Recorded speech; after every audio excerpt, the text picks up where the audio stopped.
Hello everybody! Did you react here today? We are here to react to How I Lost $1 Million on a Minecraft Server by Tubbo. I think this is the first Tubbo reaction we've ever done. If it's not, I don't know. I'm pretty sure it's the first one, so yeah. I'm very curious to see how this all happened, so yeah. I don't have anything else to say, so let's just hop right into this.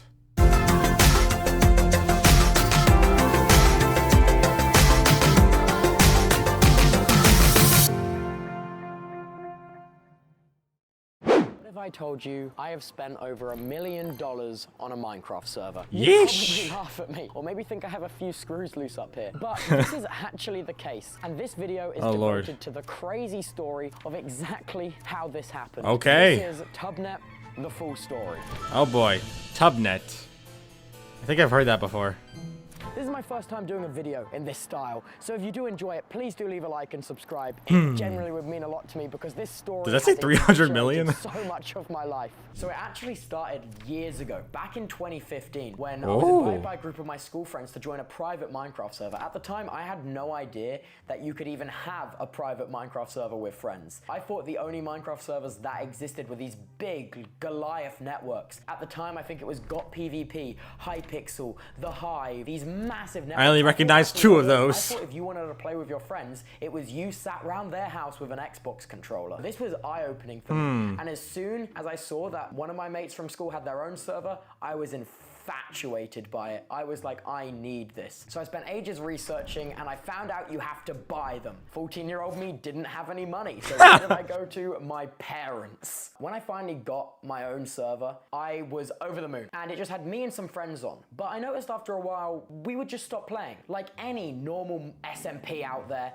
people just lose interest. Isn't that how most things are with SMPs? I gave the IP address of my server out to anyone. And that's what I did. I put out my IP address and then just these random people started joining. This is when I decided that I wanted to pivot to make my own public Minecraft server. At the time I started to do this was when his own Minecraft Hypixel pay-to-win servers were at their peak. My mission when I wanted to make my first ever public server was I wanted it to be free for anyone to enjoy. But when these server owners, they came up to me and they spoke about these massive amounts of money they made from Minecraft, I fell for it and decided to make a pay-to-win server, just like everyone else. But things were not all well and good. The server released and it was chugging along at its own pace, I think it's safe to say. But the person that at the time I built the server with ended up deleting the server and stealing all of the money. It was just very demotivating to have everything you worked on deleted like that. And I kind of That's just rude. I actually just quit making Minecraft servers for 3 years. You may be wondering, like, what happened? You clearly got back into it. You clearly made one. Well, Tubnet is a thing. I started streaming on Twitch, and things got a little bit crazy from there. The Twitch grind. After speaking to some more people in the server space, I decided to give it another chance. This time was going to be very different though. I had money, I had resources, I could literally make the server I dreamed of. Tubnet was originally going to be an RPG-inspired Minecraft server to the likes of Windcraft, which was a massive server I enjoyed playing at the time. I don't think I've heard of that one. Development continued and slowed. I kind of lost motivation. I even got it to the point where it was playable, and then I decided to talk to some other I always say when that happens where you're so focused on something, but then you lose the motivation to work on it. I've had that happen to me so many times. Direction of Tubnet for good. So we had our new direction. Tubnet was now en route to become a minigame server, very similar to the likes of Hypixel, CubeCraft, and Hive, all of the predecessors before us. Fast forward about 18 months, Tubnet has grown. I mean, Hypixel's still going pretty strong, so this also came I don't know how the Hive is doing this days. Didn't it shut down? I don't know. Anyways, we now had a burn rate, which meant we lost money every single month. It was getting more and more stressful for me. But this is also around the time we made the most of our progress. For the first time ever, we had everyone fly out to our in-person office in Florida and work on the server together. And we made more progress in that week probably than we had in the last 3 months of development. So the games were underway, the developers were hard at work, each one had a singular game to work on, and this new direction we were going was looking really, really promising. Everyone on the team was invested, excited. Things were starting to get very real and very scary though. We were starting to have to work on our contracts. And for those of you that don't know, when you make a network, you have to go to a service provider. This service provider is someone who gives you the physical like boxes, computers that are used to run your server. And this was no cheap expense. Doesn't Hypixel have like a lot of those, like a hosting company for a few thousand or so in order to run everything? Around I don't know. £30,000 a month. On top of Yeesh. all of the wages of the 40 people that now worked at Tubnet. And we were locked into that contract for 12 months. The next of these really scary contracts is Cloudflare. They offer something called DDoS protection, which stops malicious attacks from getting to your servers and breaking them. Our Cloudflare contract ended up costing us around $20,000 a month. Contracts, we now had extortionate monthly outgoings, which means we had a very tight timeline to get our server launched. We gave ourselves 4 months to get Tubnet out and released to the public. And as those 4 months started, we started our advertising Is plan. 4 months really enough time? Started making our trailers that you might have seen on the Tubnet YouTube channel. Now, fast forward about 2 months from launch. I don't think I've actually seen that one. About at this point, the trailers. Over $300,000 into the hole on the Oh my goodness. Maybe a little bit of a turn for the worse. All of the games were done, but we were still lacking some infrastructure components that needed more work to be done. The fact of the matter is that we had now announced our launch date in front of a live audience at Amsterdam. So the pressure in the office and on the team had literally never been higher. But we were confident in 2 months, as long as there were no hiccups, we would get ready to go. Cyber attack. Oh no. Oh goodness gracious. We ended up getting hit with one of the biggest DDoS attacks I have literally ever seen. I had like no idea what was going on. I was sat in my office in my chair alone and just suddenly seeing almost every senior member of the team walk past one after the other outside my office window. And I was like, wait, because we had this big group working area where everyone would sit and we'd collaborate, we'd talk, throw ideas around, and that's where everyone was for like this initial launch. But then one after the other, they just all walked past my office door, and in the back of my mind, I'm like, what's going on? This isn't normal. Why would they leave their desks at probably the most important point of the project so far? And I had this big growing sinking feeling. Oh no. Just like demotivating. I just felt, before I even knew what had happened, like I just felt this feeling of growing dread. I remember just leaving my office door and walking towards the meeting room, and I get in there and like I've never seen so many stressed people pulling out their hair at once. It was really insane. Everyone being really confused at what's going on. And then we find out that it had crashed. Like knowing how much money was coming out of pocket for then things that should have really been completely fine, like it shouldn't have batted an eye, then for everything to break that was a lot to take. That was not the greatest day, I would say. That's a big oof moment. 25 million packets a second. I can't remember the total amount of packets off the top of my head, but it was in the billions, actually Yeesh. in the billions. I remember being sat in that room and I have my lead infrastructure guy and he has graphs of traffic on his monitor, and then suddenly the graph just spikes. Like literally it spikes so high, the actual software to track the graph, it breaks. You might be thinking, Toby, didn't you pay Cloudflare $20,000 a month to protect you from this kind of thing? Yeah, we really did. And they only ended up stopping somewhere in the range of 0.1% was mitigated. Wow. Those are my words. That's actually their words. I actually got an Jesus email Christ. from Cloudflare about the attack. Hi there. It was a pleasure speaking with you today. You experienced 3 spikes in traffic which impacted your origin, the origin being our Minecraft server, and eventually had to be turned off. Our auto DDoS mitigation did kick in, but it wasn't enough to stop the origin from being affected. The person trying to connect to the server goes to Cloudflare first and then to our own servers. What they're saying there is that they had to turn off their server and just let the traffic go straight through to ours. What that resulted in is something called nulling, which is where your hosting provider has to turn off your servers and you're not able to turn them back on. So they woke up and they had to shut off our servers for 2.5 days. Yeesh. They left them offline. My original thoughts from past experience, my Minecraft drama brain was like, oh my God, someone's gone rogue or something like that. Or like someone's like screwed me over from past experiences and stuff. That's like the normal experience. But that walk, I had all these possibilities going in my head. And then when I enter the room, it's like pin drop silent. It's oh, Lord. Pin drop silent, it's pacing, and it's keyboards.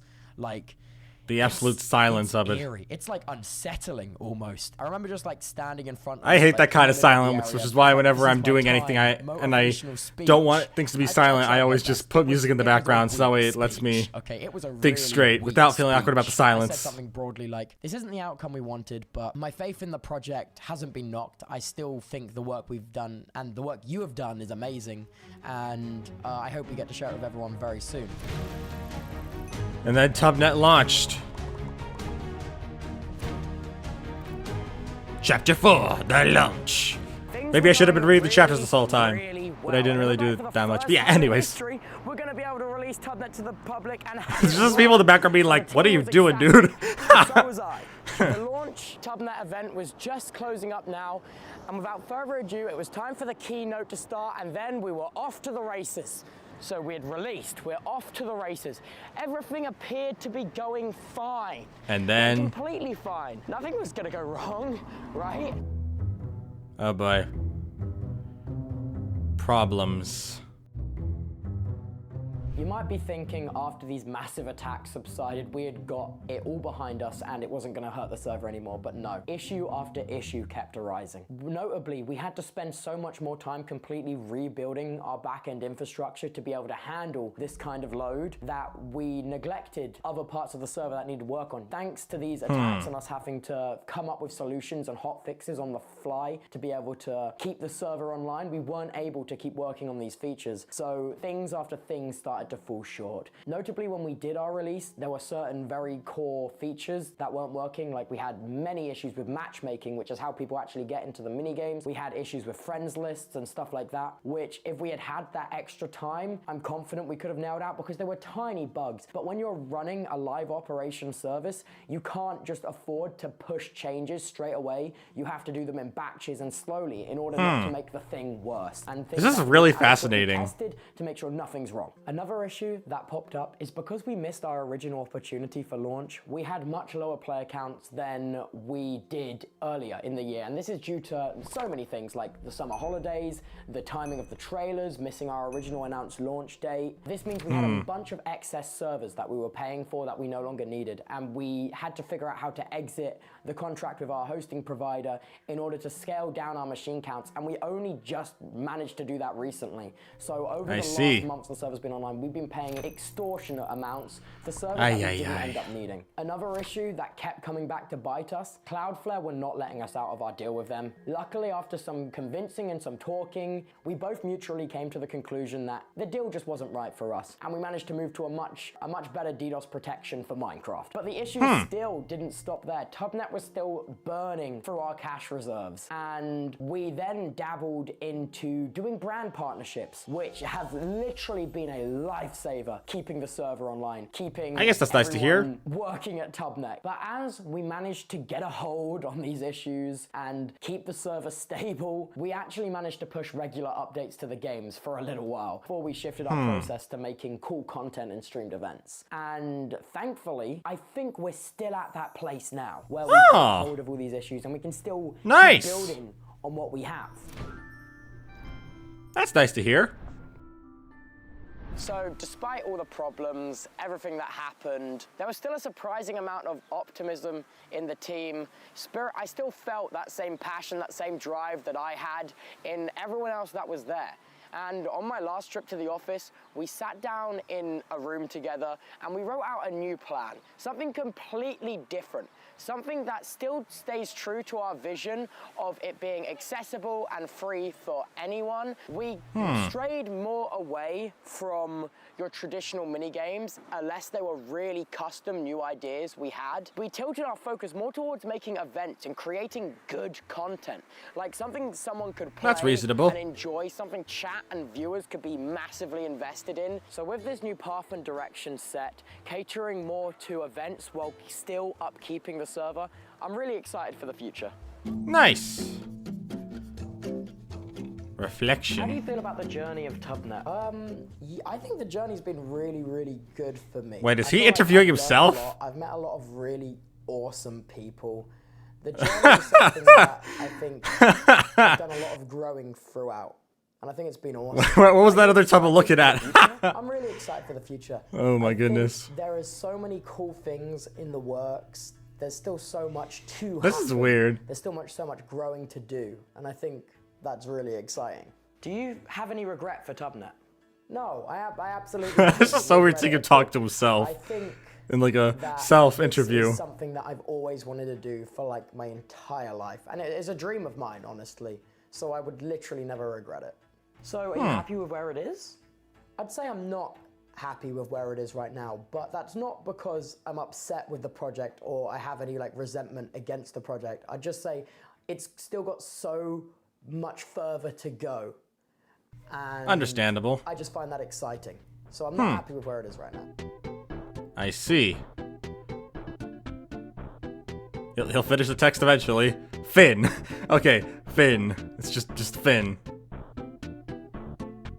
Is that just where it ends? Oh, but that was actually just the end. That was just the end of it. That was the end of the video.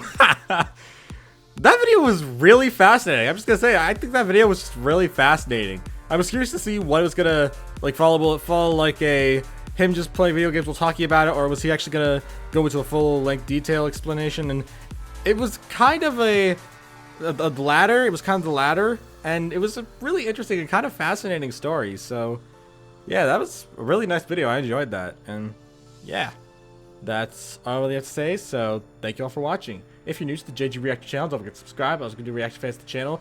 And if you have anything you would like to see me react to, go ahead and recommend it to me in the comments down below. If I said to check out the thing you recommend, I'll give you a shout out at the beginning of the reaction to the recommendation. And if you want to check out more of me, you can check out my gaming channel, JG Crafter. I upload a lot of gaming stuff. It's a lot of fun there. And yeah, thank you all for watching, and I will see you all around. Peace!